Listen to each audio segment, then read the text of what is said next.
രാഹുൽ, എന്താണ് ഇപ്പോഴത്തെ സ്ഥിതി? രാത്രി കുറച്ചു നേരമെങ്കിലും രക്ഷാദൗത്യം തുടരാൻ പറ്റുന്ന സാഹചര്യം അവിടെ ഉണ്ടോ? കനത്ത ഈ കഴിഞ്ഞ ഒരാഴ്ചയിലെ ഏറ്റവും ശക്തമായ മഴയാണ് ഇന്ന് ഇടയ്ക്ക് പെയ്തത്. എന്താണ് അവസ്ഥ? ഈ രക്ഷാപ്രവർത്തകർ എന്തു പറയുന്നു? ദിവിഷ 6-ാം ദിവസവും നിരാശ തന്നെയാണ്. ഞാനിപ്പോൾ ആ ദൗത്യ സ്ഥലത്ത് തന്നെയുണ്ട്. ഇന്നത്തെ തിരച്ചിൽ കൂടി അവസാനിപ്പിച്ചു എന്നതാണ് ഏറ്റവും പുതിയ വിവരമായി നൽകാനുള്ളത്. കാരണം ഇപ്പോൾ തൊട്ട് നിമിഷം മുൻപ് ഇന്നത്തെ തിരച്ചിൽ അവസാനിപ്പിക്കുന്നുവെന്ന് അവർ അറിയിച്ചിട്ടുണ്ട്.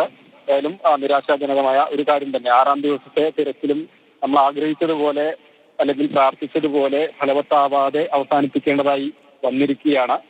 മണ്ണ് പരമാവധി ഇന്ന് നീക്കം ചെയ്തിട്ടുണ്ട്. കഴിഞ്ഞ ദിവസം ഉണ്ടായതുപോലെ ഇന്ന് ഊർജിതമായ രക്ഷാപ്രവർത്തനം തിരച്ചിൽ തന്നെയാണ് നടന്നത്. അതുകൊണ്ട് റോഡിൽ പരമാവധി മണ്ണ് ഏകദേശം ഒരു 80% മുകളിൽ മണ്ണ് ഇതിനകം തന്നെ നീക്കം ചെയ്യാൻ കഴിഞ്ഞിട്ടുണ്ട് എന്നതാണ്. പക്ഷേ GPS സിഗ്നൽ, റഡാറിലൊക്കെ സിഗ്നൽ വാഹനത്തിൻ്റെതാണെന്ന് സംശയം തോന്നുന്ന വിധത്തിൽ സിഗ്നൽ കണ്ട സ്ഥലത്തും ട്രക്ക് ലൊക്കേറ്റ് ചെയ്യാൻ കണ്ടെത്താൻ കഴിഞ്ഞില്ല എന്നുള്ളതാണ്. അത് നമ്മളെ സംബന്ധിച്ച് നിരാശപ്പെടുത്തുന്ന ഒരു കാര്യം തന്നെയാണ്. ആഗ്രഹിച്ചതെന്തോ അങ്ങനെയല്ല ഇവിടെ നിന്ന് രക്ഷാപ്രവർത്തനം മുന്നോട്ട് പോകുന്ന സമയത്ത് ഉണ്ടായിക്കൊണ്ടിരിക്കുന്നത് എന്ന് തന്നെയാണ്. മണ്ണിനടിയിൽ ട്രക്കില്ല എന്നാണ് കർണാടക റവന്യൂ മന്ത്രി. സൈന്യം എത്തുമ്പോൾ വലിയ പ്രതീക്ഷയായിരുന്നു. പക്ഷെ എന്തുകൊണ്ട് സൈന്യം, അവിടുത്തെ സാഹചര്യം മോശമായതുകൊണ്ടാണ്, കാലാവസ്ഥ മോശമായതുകൊണ്ടാണോ സൈന്യം ഇറങ്ങാത്തത്? അതോ ഇനി പുഴയിൽ മാത്രം കേന്ദ്രീകരിച്ച് മതി, അങ്ങനെയെങ്കിൽ നാവികസേന മാത്രമാണോ ഉണ്ടാവുക? സൈന്യവും രക്ഷാപ്രവർത്തനത്തിന് ഇറങ്ങിയിരുന്നു. അവർ ആദ്യമേ വന്ന സമയത്ത് ഇറങ്ങിയില്ല. വന്ന് ഇവിടുത്തെ സ്ഥിതിഗതികളൊക്കെ രക്ഷാപ്രവർത്തനത്തിൽ പങ്കെടുത്തുകൊണ്ടിരിക്കുന്ന സേനകൾക്ക് നേതൃത്വം നൽകുന്നവരുമായി സംസാരിച്ചു. സ്ഥിതിഗതികൾ വിലയിരുത്തിയതിന്റെ അടിസ്ഥാനത്തിലാണ് സൈന്യം ഇറങ്ങിയത്.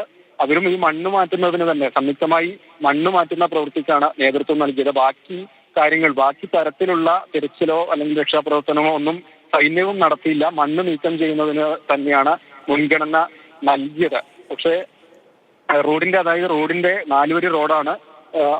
അപ്പോൾ ആ റോഡിന്റെ പകുതിയിലൂടെയുള്ള മണ്ണ് റോഡിലൂടെയുള്ള മണ്ണ് ഇതിനകം തന്നെ നീക്കം ചെയ്യാൻ കഴിഞ്ഞിട്ടുണ്ട്. ആ മലയുടെ ഭാഗത്ത് ഇടിഞ്ഞു നിൽക്കുന്ന മണ്ണും അതുപോലെ തന്നെ അവിടെ നിന്ന് മാറ്റി പുഴക്കരയിലേക്ക് ഇട്ട മണ്ണുമാണ് ഇനി നീക്കം ചെയ്യാനുള്ളത്. അതിൽ ഈ പുഴയുടെ ഭാഗത്ത് ഉള്ള മണ്ണ് നീക്കം സൈന്യം ഏറ്റെടുക്കുകയും മറ്റേ ഭാഗത്തേക്കുള്ള മലയുടെ സൈഡിൽ തന്നെയുള്ള മണ്ണ് നേരത്തെയൊക്കെ നടത്തിയതുപോലെ NDRF-ഉം SDRF-ഉം ഒക്കെ ചേർന്ന് ആ സംഘം നീക്കം ചെയ്യുകയാണ് ഉണ്ടായത്. അത് പൂർത്തിയാക്കാൻ കഴിഞ്ഞിട്ടുമില്ല. അങ്ങനെ നിരാശപ്പെടുത്തുന്ന രീതിയിൽ ഇന്നത്തെ തിരച്ചിൽ അവസാനിപ്പിച്ചു എന്നുള്ളതാണ്. ഏതായാലും റോഡിൽ ട്രക്ക് ഉണ്ടാവാനുള്ള സാധ്യത ഇല്ല എന്നാണ് കർണാടക സർക്കാർ പറയുന്നത്. റവന്യൂ മന്ത്രിയുടെ പ്രതികരണവും ഇതിനകം തന്നെ ലഭ്യമായിട്ടുണ്ട്. കാരണം ഈ GPS അതുപോലെ റഡാർ ഉപയോഗിച്ചുള്ള തിരച്ചിലും സിഗ്നൽ ലഭിച്ച സ്ഥലത്തൊന്നും ട്രക്കില്ല എന്നത് തന്നെയാണ്. ഏകദേശം ഒരു 90% മുകളിലും ട്രക്ക് റോഡിൽ ഉണ്ടാകാനുള്ള സാധ്യത ഇല്ല എന്നത് തന്നെയാണ്. കാരണം ഈ ബാക്കി ശതമാനം ഞാൻ പറയുന്നത് കുറച്ചുകൂടെ മണ്ണ് നീക്കം ചെയ്യാനുണ്ട് എന്നത് തന്നെയാണ്. എന്നതുകൊണ്ടാണ്. പക്ഷെ എങ്കിലും വലിയൊരു ട്രക്കാണ് അവിടെ ഉണ്ടെങ്കിൽ എന്തെങ്കിലും ഒരു ഭാഗം ഒപ്പം തന്നെ ഫുള്ളി ലോഡഡായ ട്രക്കാണ്, മരം നിറച്ചു വന്നതാണ്. അങ്ങനെ ഈ മരത്തിൻ്റെതായോ അല്ലെങ്കിൽ ഈ വാഹനത്തിൻ്റെതായ ഒന്നും തന്നെ കണ്ടെത്താൻ കഴിഞ്ഞിട്ടില്ല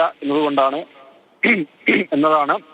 എങ്കിലും ചെറിയൊരു ശതമാനം മണ്ണ് നീക്കം ചെയ്യാനുള്ളത് കൊണ്ട് ഒരുപക്ഷെ അതിനടിയിൽ ഉണ്ടായേക്കാം എന്നൊരു സാധ്യത സുരക്ഷയ്ക്ക് നേതൃത്വം നൽകുന്ന രഞ്ജിത്ത് ഇസ്രായേൽ അടക്കം ഉള്ളവർ പറയുന്നുണ്ട്.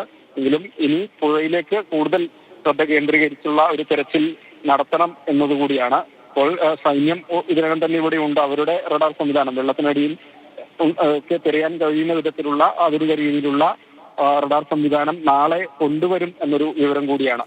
അത് ഇവിടെ രക്ഷാദൗത്യത്തിന് നേതൃത്വം നൽകുന്ന അല്ലെങ്കിൽ അതിൽ പങ്കെടുത്തുകൊണ്ടിരിക്കുന്ന ചില ഉദ്യോഗസ്ഥരുടെ ഭാഗത്തു നിന്ന് ലഭിച്ച വിവരമാണ്. ജില്ലാ ഭരണകൂടത്തിന്റെ അല്ലെങ്കിൽ ഔദ്യോഗികമായി പ്രതികരിക്കേണ്ട ആളുകളുടെ ഭാഗത്തു നിന്നോ ലഭിച്ച ഒരു വിവരമല്ല. റഡാർ സംവിധാനം കൊണ്ടുവന്ന പുഴയിലേക്ക് ഇനി കൂടുതൽ ശ്രദ്ധ കേന്ദ്രീകരിക്കുന്ന വിധത്തിൽ തിരച്ചിൽ നടത്തുക എന്നതുകൂടിയാണ്. ഈ മണ്ണ് ഇടിഞ്ഞു വന്ന പുഴയിൽ വലിയ അളവിൽ ഇപ്പോഴും മണ്ണ് കിടക്കുന്നുണ്ട്. ഒരുപക്ഷെ അതിനടിയിലോ സമീപത്തൊക്കെയായി വാഹനം ഉണ്ടായേക്കാമോ എന്നൊരു സാധ്യത കൂടിയാണ് ഇനി പരിശോധിക്കുക. കഴിഞ്ഞ ദിവസങ്ങളിൽ ഇന്ന് ഉച്ചവരെയും NDRF-ന്റെയും നാവികസേനയുടെയും നേതൃത്വത്തിൽ പുഴയിൽ തിരഞ്ഞിരുന്നു. ബോട്ടിൽ പല ഭാഗങ്ങളിലായി 3 ബോട്ടാണ് രക്ഷാപ്രവർത്തനത്തിൽ ഇന്ന് പുഴയിലെ തിരച്ചിലിൽ പങ്കെടുത്തത്. അവർ പുഴയിൽ പല ഭാഗങ്ങളിലായി തിരഞ്ഞു. ശക്തമായ മഴ പെയ്ത് കുത്തൊഴുക്ക് വർദ്ധിച്ച സമയത്ത് ആ തിരച്ചിൽ അവസാനിപ്പിക്കുകയാണ് ഉണ്ടായത്. ഏതായാലും ഇന്ന് നമുക്ക് ഇവിടെ നിന്ന് ആകെ നൽകാനുള്ള ഒരു രത്നച്ചുരുക്കം എന്ന് എന്തായാലും പറയുന്നത് സങ്കടകരമാണ്. നിരാശയുടെ 6ാം ദിവസവും കടന്നു പോവുകയാണ്. ഇന്നിപ്പോൾ നേരത്തെ തന്നെ ഈ തെരച്ചിൽ നിർത്തിവെക്കുന്ന സാഹചര്യമുണ്ടായി. ഇന്നലെ ഏകദേശം ഒരു 8:30 വരെയെങ്കിലും പോയിരുന്നു. ഇന്ന് പക്ഷെ അതുമില്ല. അതിനു മുമ്പേ നിർത്തേണ്ട അവസ്ഥ. ഇനി നാളെയാണ് പരിശോധന. നദി കേന്ദ്രീകരിച്ചായിരിക്കും കൂടുതലായിട്ട് പരിശോധന നടക്കുമെന്നാണ് മനസ്സിലാവുന്നത്.